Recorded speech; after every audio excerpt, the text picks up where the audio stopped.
نماز ختم ہوئی، ایک صحابی نے عجیب سوال کر دیا، مضمون وہ نہیں ہے مگر ہے بڑا محبت والا بیان۔ صحابی نے بعد از نماز ایک سوال کیا، سوال یہ تھا، یا رسول اللہ صلی اللہ علیہ وسلم، آقا آپ نماز میں مسکرا کیوں رہے تھے؟ بس یہ آپ اپنے تخیل اور اپنے تصور سے ذرا جانچتے پھریں اور دیکھتے پھریں کہ اس سوال کا محرک کیا تھا، میں کہنا کیا چاہتا ہوں۔ تھے نماز میں اور نماز کے بعد پوچھتے ہیں آپ مسکرا کیوں رہے تھے۔ ہم ان بحثوں میں پڑے ہیں کہ خیال آ جائے حضور کا تو نماز رہے یا نہ رہے۔ لوگوں صحابہ وہ تھے نماز رب کی پڑھتے رہتے تھے، تکتے مصطفیٰ کو رہتے تھے۔ ماننا نہ ماننا نصیب کی بات ہے، کوئی مانے نہ مانے، سن لیں، مگر یہ صرف بوجہ غلو محبت نہیں کہہ رہا، یہ صرف غلبہ محبت کے باعث نہیں کہہ رہا، قرآن و سنت کے محکم دلائل ہیں اس پر، سن لو۔ صحابہ کی نمازیں یہ تھی، وہ سر اللہ کے بارگاہ میں جھکاتے رہتے تھے، نگاہیں دہلیز مصطفیٰ پہ جھکی رہتی تھی، وہ حضور کو تکتے رہتے تھے، ان کی نمازیں یہ تھیں۔ خیر، حضور نے سوال سنا تو آقا علیہ السلام نے بتایا، فرمایا جنگ شروع ہونے سے پہلے اللہ کی بارگاہ میں درخواست کی تھی اپنی مدد بھیج فرشتوں کے ذریعے جس کا تو نے وعدہ فرمایا۔ اللہ نے 1000 فرشتے جبریل کی قیادت میں اتار دیے، وہ آئے تمہارے ساتھ، تمہاری حوصلہ افزائی کی اور جنگ میں شریک ہوئے۔ پھر جب جنگ ختم ہو گئی، ہم نماز میں مشغول ہو گئے، تو جبریل نے سوچا میرا کام ختم ہو گیا، میرا کام ختم ہو گیا، اب یہاں میرا کوئی فرض نہیں رہا، یہ جنگ جیت گئے، اللہ کا شکر ادا کر رہے ہیں۔ جبریل واپس پلٹا آسمان کی طرف، ادھر فرشتوں کو حکم دے دیا دروازے بند کر دو، دروازے بند کر دو۔ اب جبریل فرشتوں کی فوج کا commander in chief, chief of army staff, واپس اپنے GHQ کی طرف جا رہا ہے۔ اس مہم اور اس مشن کی تکمیل کے بعد جو اوپر دروازوں پر کھڑے ہوں گے کس رینک کے ہوں گے؟ کوئی سپاہی ہوگا، کوئی صوبیدار، نائب صوبیدار، صوبیدار میجر ہوگا، دروازے پہ اسی رینک کا کھڑا ہوگا نا، میں سمجھنے کے لیے عرض کر رہا ہوں۔ چیف آف آرمی سٹاف واپس پلٹ کر آیا، GHQ میں داخل ہونا چاہتا ہے، دروازہ نہیں کھل رہا، دروازہ بند ہے۔ کہا دروازہ ناک کیا، پوچھا کون؟ اندر سے کھولے بغیر پوچھا کون؟ اس لیے کہ دروازے بند رکھنے کا حکم اوپر سے آیا تھا۔ پوچھا کون؟ کہا جبریل ہوں، دروازہ کھولو۔ کہا نہیں، آج دروازہ نہیں کھلے گا۔ ایک نائب صوبیدار کہہ رہا دروازہ نہیں کھلے گا۔ کیوں نہیں کھلے گا؟ انہوں نے کہا ہاں وجہ بتائی ہے۔ کہا کیا وجہ؟ کہا وجہ یہ بتائی گئی کہ جبریل میرے مصطفیٰ کی بارگاہ میں گیا تھا ان کے بلانے پر، میں نے بھیجا تھا جاؤ میرے مصطفیٰ کی خدمت میں اور جو کچھ وہ کہیں وہ کرو۔ اس سے پہلے تاریخ کائنات میں ارے کب فرشتوں نے تلواریں چلائی تھیں؟ کب فرشتوں نے کوئی دشمنوں کے ساتھ انسانی سطح پر اتر کر کسی کے سر قلم کیے تھے؟ کب یہ کچھ تو خون کیا تھا؟ یہ فرشتے تو پہلے دن سے کہہ رہے تھے نا انسان خون ریزیاں کرے گا، انسان یہ قتل و غارت گری کرے گا۔ وَنَحْنُ نُسَبِّحُ بِحَمْدِكَ وَنُقَدِّسُ لَكَ، ہم تو صرف تسبیح کرنے والے ہیں۔ یہ مصطفیٰ کا کی شان ہے، رب سے کہا، رب نے ٹالا نہیں، رب نے کہا تسبیح کرنے والوں فرشتوں تسبیحات یہاں رکھو، مصطفیٰ نے چاہا ہے تلواریں اٹھا لو، تلواریں اٹھا لو۔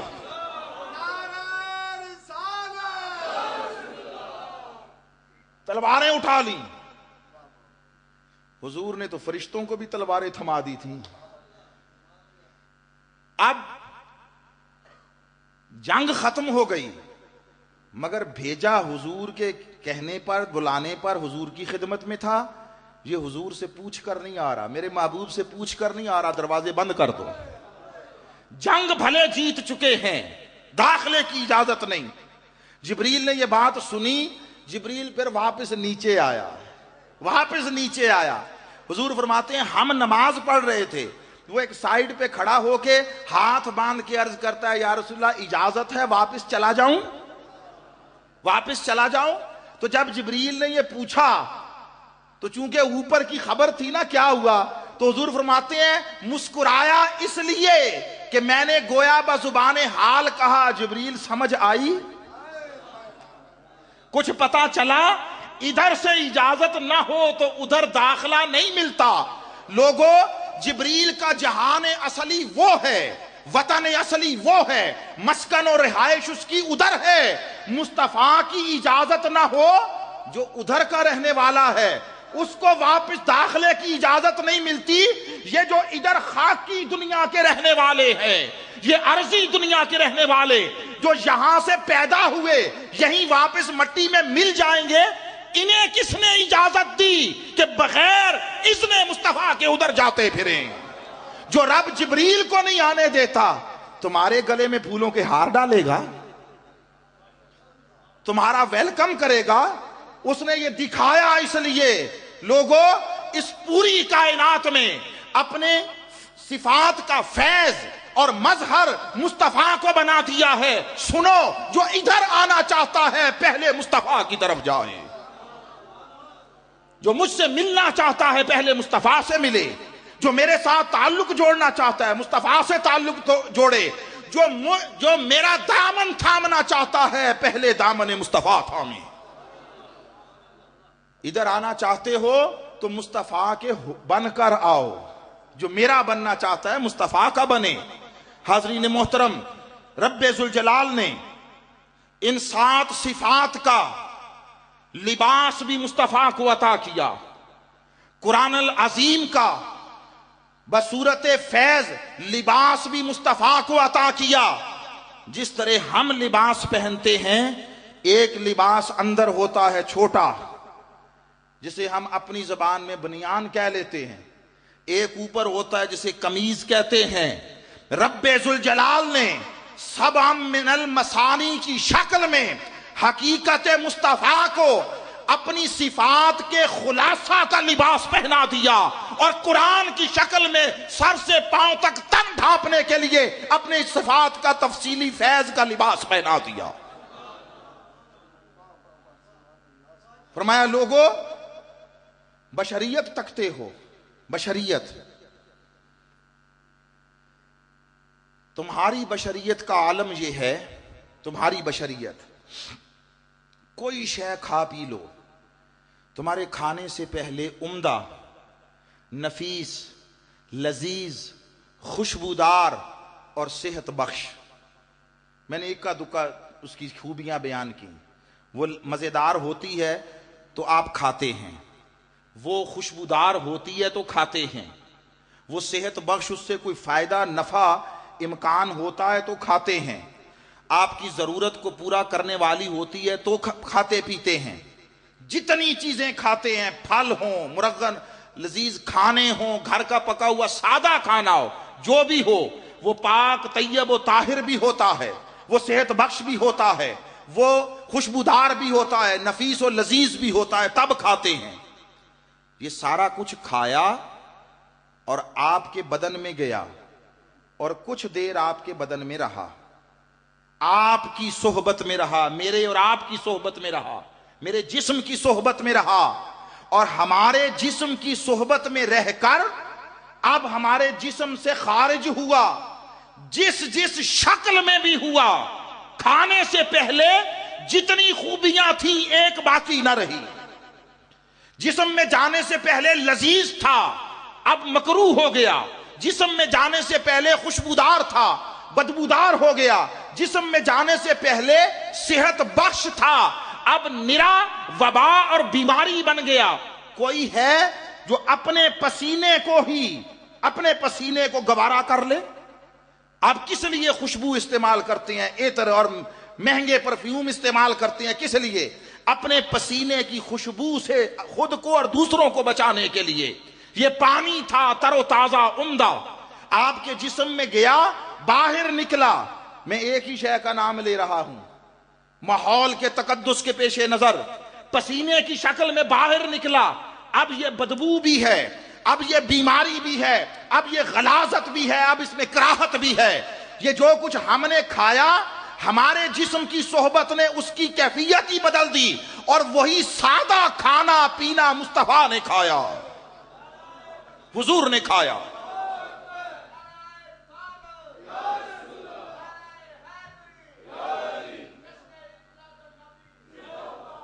وہی کچھ حضور نے کھایا۔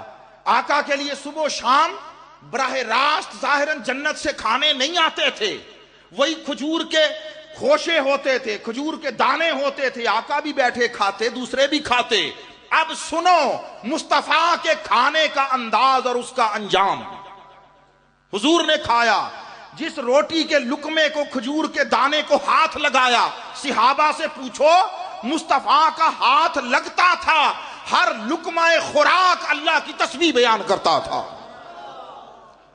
ہم تم ہاتھ لگائیں تو کھانا بھی پناہ مانگتا ہوگا، مولا کس جہنم میں بھیج رہا ہے، اور مصطفیٰ ہاتھ لگاتے کھانے کا ایک ایک لقمہ، ذرہ پانی کا ایک ایک قطرہ اللہ کی تسبیح بیان کرتا، تیرا شکر ہے مولا، اتنا اعزاز بخشا، اتنا کرم کیا۔ صحابہ کہتے ہیں اپنے کانوں سے روٹی کے لقموں کی تسبیح کی آوازیں سنتے۔ میں کوئی قصہ کہانی تخیلاتی تصوراتی الف لیلا نہیں سنا رہا۔ پھر اب وہ کھانا حضور نے تناول فرما لیا، جسم مصطفیٰ میں گیا اور آقا کے جسم کی صحبت میں رہا۔ وہ پیغمبر جس کی صحبت بدکاروں کو نصیب ہو جائے اور وہ اس نبی کو قبول کر لیں تو بدکاروں کو جنت کی ضمانت دے دیتی ہے جس کی صحبت۔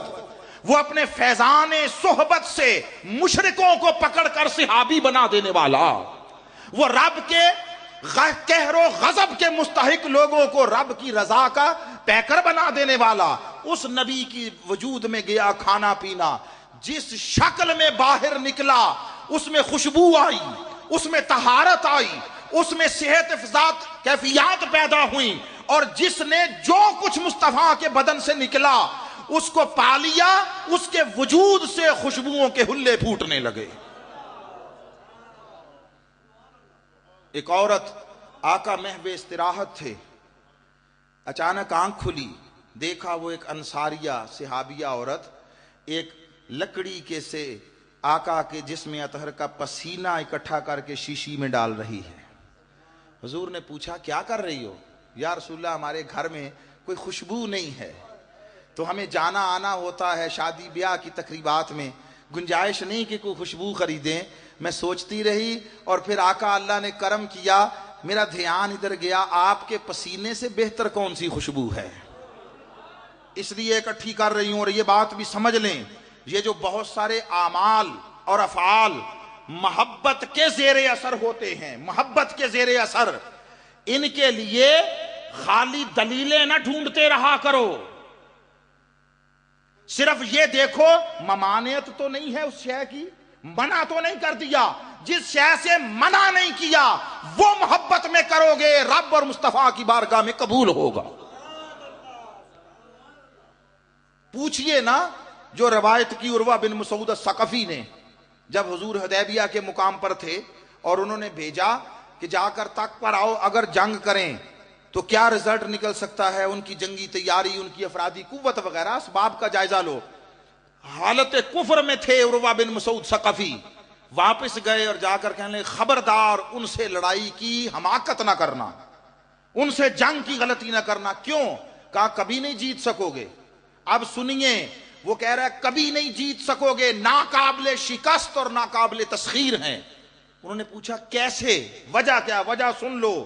وجہ یہ نہیں کہ وہ ان میں بہت بڑے بڑے رستم زمان کوئی پہلوان ہے، ان کے پاس سامان جنگ بہت زیادہ ہے، ان کی سپلائی لائن رسد کی بہت مضبوط ہے، افرادی قوت بہت زیادہ ہے، نہیں، ایک ہی جملہ کہا خود مجھے رب کعبہ کی قسم، میں دنیا کے شاہان وقت کے درباروں میں گیا ہوں، کیسر کے دربار میں، کسرا کے دربار میں، یمن کے دربار میں، حبشہ کے دربار میں نے بادشاہوں کا ادب ہوتے دیکھا ہے ان کے درباروں میں، مگر رب کعبہ کی قسم جیسا میں نے مصطفیٰ کے صحابہ کو محمد کا ادب کرتے دیکھا، کسی کا ادب کرتے نہیں دیکھا۔ عجیب بات ہے، عجیب بات ہے۔ بظاہر بادی النظر میں کوئی ربط کیا دکھائی دیتا ہے؟ بات ہو رہی ہے جنگ کریں تو رزلٹ کیا نکلے گا؟ وہ کہتا ہے نہ لڑو، ہار جاؤ گے، چونکہ مصطفیٰ کا ادب بڑا کرتے ہیں۔ اور جنگیں ادب سے لڑی جاتی ہیں، بولیے نا، جنگیں تو ساز و سامان سے لڑی جاتی ہیں، اسلحہ سے لڑی جاتی ہیں، اسباب سے لڑی جاتی ہیں، افرادی قوت سے لڑی جاتی ہیں، حکمت عملی سے لڑی جاتی ہیں۔ وہ کہہ رہا ہے ادب بہت کرتے ہیں۔ انہوں نے کہا اس میں ایسی کیا بات، کیا دیکھا ہے؟ کہا وضو کریں تو کلی، کوئی جسم سے پانی کا قطرہ زمین تک نہیں جاتا، کلی کریں ایک قطرہ زمین تک نہیں جاتا، ناک صاف کریں ایک قطرہ زمین پر نہیں جاتا، کدھر جاتا ہے؟ وہ اپنے ہاتھوں پر لیتے ہیں، چہروں سینوں پر ملتے ہیں، اور جس کو نہ ملے دوسرے کے گیلے ہاتھ سے فیض لیتا ہے۔ کہا پھر، کہا جو اس کے وضو کے پانی کا قطرہ زمین تک نہیں گرنے دیتے، اس کا خون گرنے دیں گے؟ اس کا خون گرنے دیں گے؟ اب جو بات کہنا چاہتا ہوں وہ یہ ہے، لوگوں، یہ بخاری، مسلم، سیاہ ستہ اور کتب حدیث بھری پڑی ہیں ساری، اٹھا کر تک لو ان روایتوں سے۔ میں کسی ایک کتاب کی بات نہیں کر رہا، میں بخاری و مسلم کی بات کر رہا ہوں، میں کل سیاہ ستہ کی بات کر رہا ہوں، اور میں تاریخ اسلام کی 14 صدیوں کی ساری معتبر کتابوں کی بات کر رہا ہوں۔ وہ جو حضور کے وضو کا پانی زمین پر نہ گرنے دیتے تھے، کلی ناک کی رطوبت زمین پر نہ گرنے دیتے تھے، کوئی مجھے بتائے قرآن کی کس آیت میں یہ حکم تھا؟ یہ حکم قرآن کی کس آیت میں تھا جو رب نے دیا ہو؟ اچھا میں اس سے اگلے درجے پر آ جاتا ہوں، کوئی مجھے حدیث مصطفیٰ دکھا دے حضور نے فرمایا ہو ایسے کرو۔ نہ قرآن میں تھا نہ حدیث میں تھا۔ ارے کتابی ملاؤں اور فتویٰ فروش مفتیوں کے فتووں کے روب اور چکر میں آ کر ایمان نہ گواؤ۔ انہیں کتابوں کے مفتی نے نہیں کہا تھا، مفتی عشق نے کہا تھا۔ سانو دسیا عشق دے مفتی نے، جڑا مڑ مڑ اے فرماؤندا، آزم جتھے دل لگ جائے اتھے عیب نظر نہیں آؤندا۔ یہ عیب کلی کے پانی میں ہوگا میرے اور آپ کے، یہ عیب وضو کے پانی میں ہوگا میرے اور آپ کے۔ ہم جو پانی استعمال کر لیں مائع مستعمل ہو کر ری یوز نہیں ہو سکتا، دوبارہ استعمال نہیں ہو سکتا، مگر میرے جسم سے لگے تو نہیں ہو سکتا کہ اس میں بیماری آ گئی، اس میں بدبو آ گئی۔ بدن مصطفیٰ سے لگے تو نہ صرف استعمال ہو سکتا ہے بلکہ تمہاری بیماریوں کو شفا سے بدل دیتا ہے۔ جی اللہ اکبر۔ ہاں وہ کسی نے فرمایا، سانو دسیا عشق دے مفتی نے، جڑا مڑ مڑ اے فرماؤندا، آزم جتھے دل لگ جائے اتھے عیب نظر نہیں آؤندا۔ محبوباں اتے نکتہ چینی، پورا سن لو نا، پھر پورا سن لو۔ محبوباں اتے نکتہ چینی، جڑا کرن تو باز نہیں آؤندا، اصل منافق جانیے اسنو، وہ تا جھوٹا پیار جتاؤندا۔ سانو دسیا عشق دے مفتی نے، جڑا مڑ مڑ اے فرماؤندا، آزم جتھے دل لگ جائے اتھے عیب نظر نہیں آؤندا۔ یہ جو کچھ کروا رہا تھا صحابہ سے حدیبیہ کے مقام پر، یہ عقل کا فتویٰ نہ کروا رہا تھا، یہ عشق کا مفتی کروا رہا تھا۔ کیوں کروا رہا تھا؟ اس لیے کروا رہا تھا، انہوں نے اس پیکر محمدی کی شکل میں جمال یار تک لیا تھا، جمال یار تک لیا تھا۔ اس لیے حضور نے جب کبھی فرمایا، جب کبھی ایکم مثلی، میری مثل کون ہے، تو صدیق و عمر، عثمان و علی اور کل صحابہ کرام رضوان اللہ تعالی علیہم اجمعین، کسی نے نہیں کہا کہ یا رسول اللہ آپ جب ہم جیسے ہیں تو پھر ہم بھی تو آپ جیسے ہوئے۔ ان دو باتوں میں بڑا فرق ہے۔ اللہ نے کہلوایا ہے قل انما انا بشر مثلکم، میرے حبیب فرما دو میں بشر ہونے میں، بشر دکھائی دینے میں تم جیسا ہوں، میں تم جیسا ہوں۔ یہ اللہ نے حضور سے کہلوایا. اس کا سبب بتا دیتا ہوں, ایک تاریخی واقعہ ہے, پھر شاید اسی پر بات مکمل ہو جائے, مگر پہلے سن لیں. اللہ نے کہا حبیب آپ کہہ دو ان سے میں تم جیسا بشر ہوں. مولا خود فرما دینا, خود فرما دینا. اس نے کہا نہیں میں تو نہیں فرماتا, میں تو نہیں کہتا. الحم سے والناس تک کہا رب نے, مصطفیٰ کو کہا کے متعلق کہا لوگو یہ جو میرا محمد ہے یہ تم جیسا بشر ہے. رب نے نہیں کہا, رب زبان مصطفیٰ سے کہلوا رہا ہے. مولا تو کیا کہتا ہے؟ وہ کہتا ہے میں کہتا ہوں انا ارسلناک شاہدا و مبشرا و نذیرا. میں کہتا ہوں وما ارسلناک الا رحمتا للعالمین. میں کہتا ہوں انا اعطیناک الکوثر. میں کہتا ہوں ورفعنا لک ذکرک. مجھ سے سنو, میں کہتا ہوں والضحیٰ واللیل اذا سجا. سونیا تیرے مکھڑے کی بھی قسم, تیری زلفوں کی بھی قسم, میں تو یہ کہوں گا, میں یہ کہوں گا. تو پھر ان سے کیوں کہلوا رہا ہے؟ اب اس کا پس منظر سن لیں. بڑی خاص بات ہے. حضور علیہ الصلوۃ والتسلیم کے جد امجد حضرت ابراہیم علیہ السلام ہیں. نمرود کا دربار ہے اور یہ اسے دعوت دیتے ہیں کہ مانو وہ ہے اصلی اور حقیقی رب. اس نے کہا رب تو میں ہوں. چونکہ وسائل پر سارے پر اس کا قبضہ تھا. اس کے دربار میں ہر روز لوگ آتے, لائن لگاتے. بہت ساری تاریخی چیزوں کا ہمیں پتہ نہیں ہوتا. ایسے ہی بیٹھے بیٹھے گھر میں بیٹھ کر خواب میں نہیں دیکھا تھا اور کہہ دیا تھا میں تمہارا رب ہوں. اس کے ساتھ اسباب ریلیٹڈ ہوتے ہیں, منسلک ہوتے ہیں. فرعون بھی دنیا کے بہترین منتظمین میں سے تھا. فرعون بھی اس زمانے میں مصر دنیا کا سب سے زرخیز ترین علاقہ تھا. یہ احرام مصر کی ذرا تعمیر و تشکیل دیکھو. اس دور میں انجینئرنگ اور ٹیکنالوجی کہاں پہنچ گئی تھی. دنیا کا سب سے بڑا نہری نظام وہاں تھا. وہ اس دور میں مصنوعی طریقے سے بارش برسایا کرتا تھا. میں فرعون کی بات کر رہا ہوں. جب اتنے سارے بہت سارے تصرفات اور انسان کو بہت سارے کام کرنے کی طاقت مل جائے تو دماغ خراب ہو جاتا ہے. اس بنا پر کہا نمرود سارے وسائل پر قابض تھا. لوگ اس کے پاس دربار میں آتے اور اپنی ضرورتیں بتاتے, وہ دیتا. پوچھتا میں کون ہوں جو تمہاری ضرورتیں پوری کر رہا ہوں؟ وہ کہتے تم ہمارا رب ہو. رب کہتے ہیں تربیت کرنے والے, ضرورتیں پوری کرنے والے, پرورش. والدین بھی رب ہوتے ہیں. تو وہ اسے آہستہ آہستہ رفتہ رفتہ یہ گمان یقین میں بدل گیا کہ واقعی اصلی رب تو میں ہوں جو سب کی ضرورتیں پوری کر رہا ہے. حضرت ابراہیم چلے گئے, کہا نہیں رب تو وہ ہے. اس نے کہا نہیں نہیں رب میں ہوں. آپ نے فرمایا رب کوئی اور ذات ہوتی ہے. اس نے کہا اچھا رب کیا کرتا ہے؟ آپ نے فرمایا میرا رب وہ ہے جو مارتا بھی ہے زندہ بھی کرتا ہے. میں قرآن کا مکالمہ بتا رہا ہوں. اس نے کہا اچھا اتنی سی بات, یہ تو میں بھی کرتا ہوں. ایک شخص جو بے گناہ بیٹھا تھا پکڑ کر مروا دیا دربار میں. ایک جس کو اس کے کسی جرم کی وجہ سے اس کے دربار سے پھانسی کی سزا ہونے والی تھی اسے پکڑ کر چھوڑ دیا. کہا یہ میں بھی کرتا ہوں. حجت کی. آپ کی زبان میں لفظ ہے ٹچر کی, ٹچر. حضرت ابراہیم علیہ السلام سمجھ گئے یہ بدبخت ایسے نہیں مانے گا, اس کو اگلی بات بتانی پڑے گی.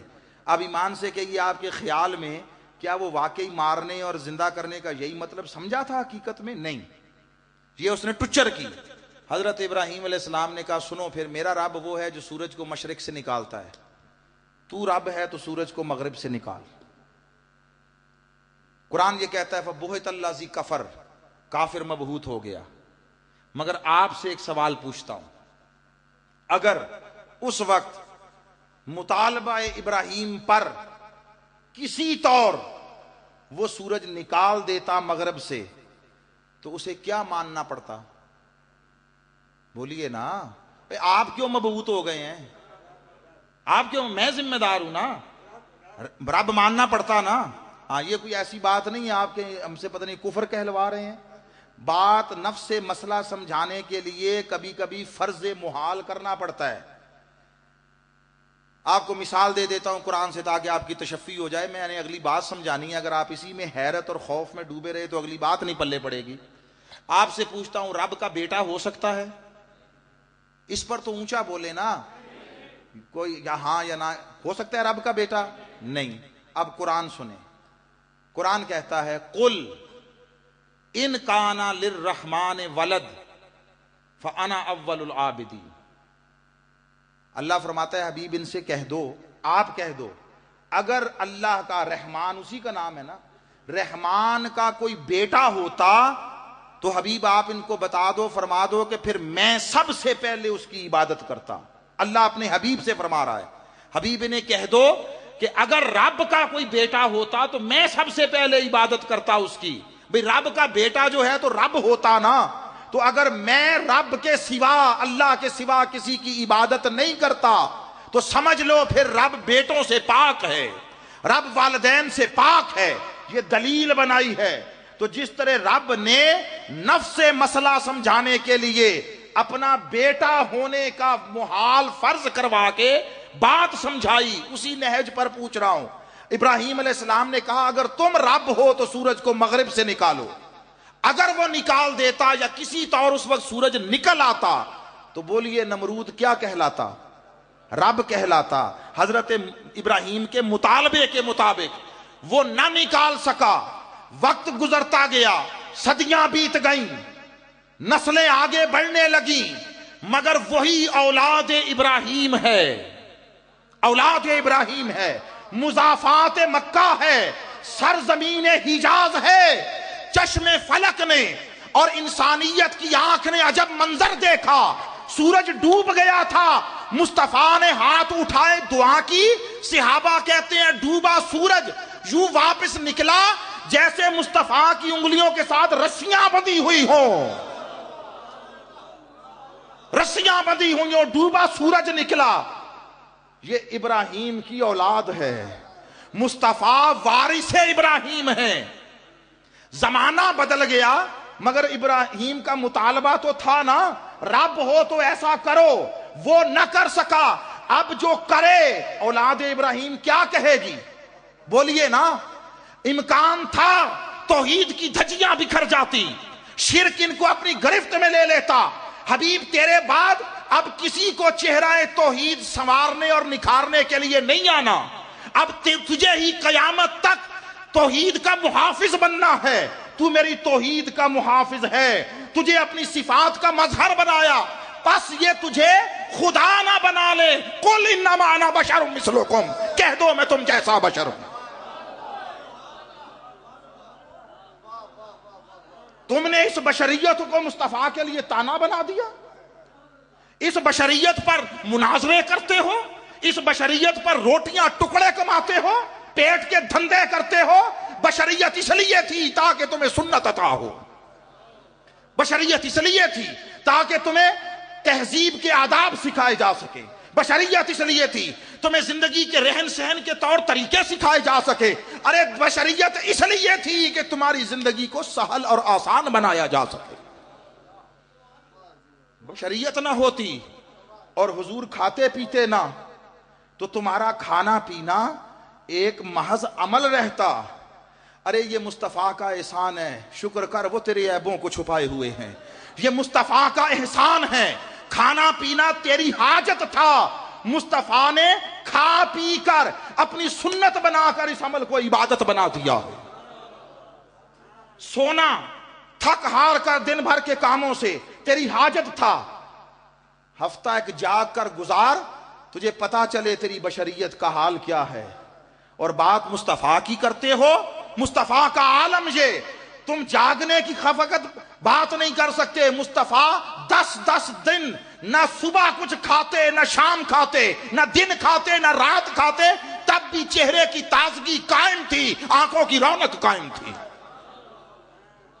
حضور نے فرمایا میرا رب اپنے دست قدرت سے مجھے کھلاتا بھی ہے، پلاتا بھی ہے۔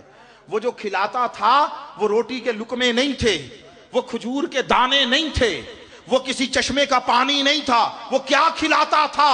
وہ مصطفیٰ کو اپنی قربت کے لقمے کھلاتا تھا، وہ مصطفیٰ کو اپنے دیدار کا شربت پلاتا تھا۔ اور ایک روایت میں ہے آقا نے ارشاد فرمایا خدا کی قسم مجھے اگر زیادہ تم پر ترس نہ آتا میں اتنے متواتر صیام وصال رکھتا، وہ بغیر سحری افطاری کے روزے اتنے رکھتا، جملہ سنیے، کہ میری برابری کا خیال کرنے والے اپنے خیال سے توبہ کر لیتے۔ اللہ فرماتا ہے حبیب ہم نے آپ کو وہ فیض عطا کیا، اپنی صفات کا خلاصہ بھی تجھے بنا دیا، اپنی صفات کی تفصیل بھی تجھے بنا دیا۔ اب جو میرے حسن کو تکنا چاہے وہ تیرے حسن کو تک لے، جو میرے جمال کو تکنا چاہے وہ تیرے جمال کو تک لے۔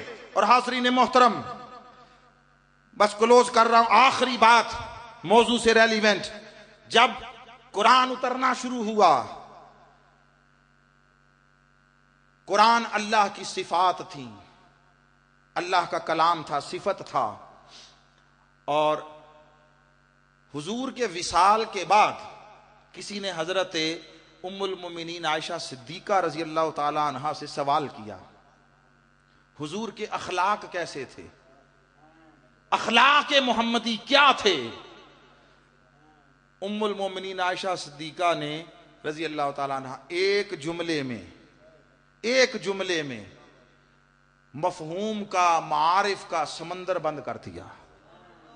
ام المؤمنین نے ایک جملے میں ام المعارف بیان کر دیا۔ آپ نے فرمایا کان خلقہ القرآن، حضور کے اخلاق قرآن تھے۔ ہم کتابوں میں، سلیبس کی کتابوں میں 100 بار پڑھتے ہیں، سرسری پڑھ کے گزر جاتے ہیں، اچھا اس کا مطلب یہ ہے کہ جیسے جیسے قرآن اترتا گیا ویسے ویسے حضور کر کے دکھاتے گئے۔ یہ تمہیدی جملہ ہے، اصل جملہ آگے، یہ تمہیدی۔ ہم یہ سمجھے کہ حضور کے اخلاق قرآن تھے، معنی یہ جیسے جیسے قرآن اترتا گیا حضور ویسے ویسے عمل کرتے گئے، ایکٹ کرتے گئے۔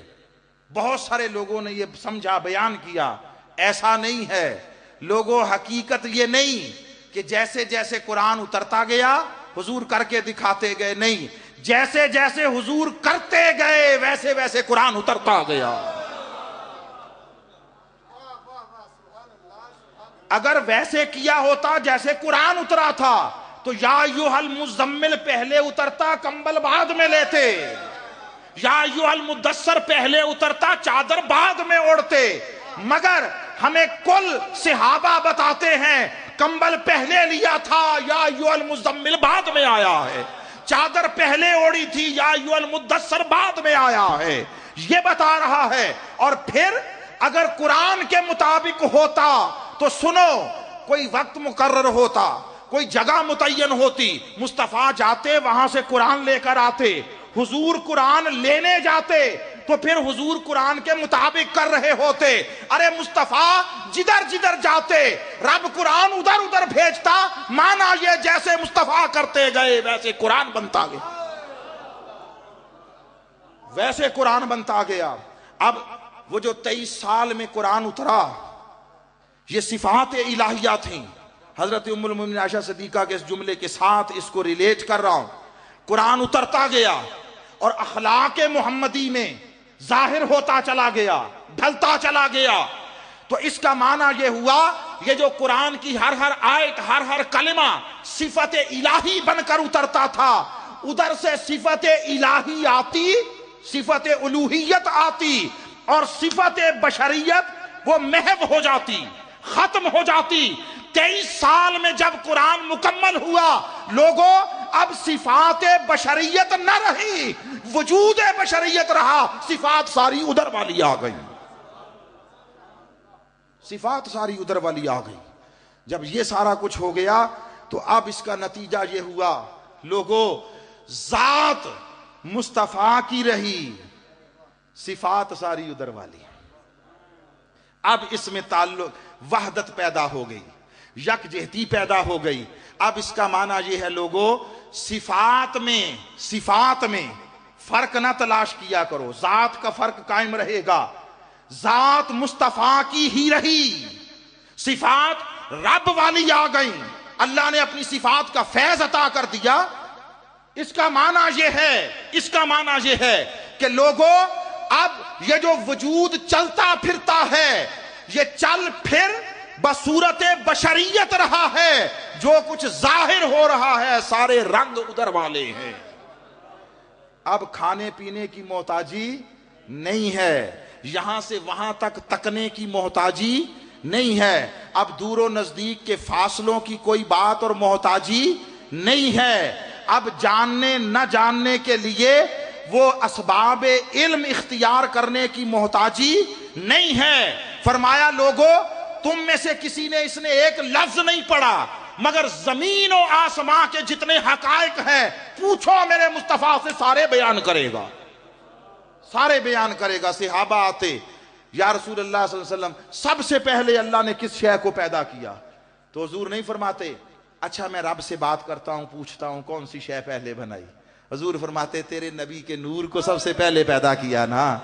ارے یہ سب کارخانہ عالم میرے سامنے وجود میں آیا ہے، اور حضور کو تب بنایا، بس ختم اس پہ بات کر رہا ہوں، حضور کو تب بنایا جب کائنات میں کسی شے کو نہ بنایا تھا، ابھی امر کن کا اجرا بھی نہ ہوا تھا، ساری کائنات کو فیض کن سے بنایا ہے، حضور کو فیض کن سے نہیں بنایا،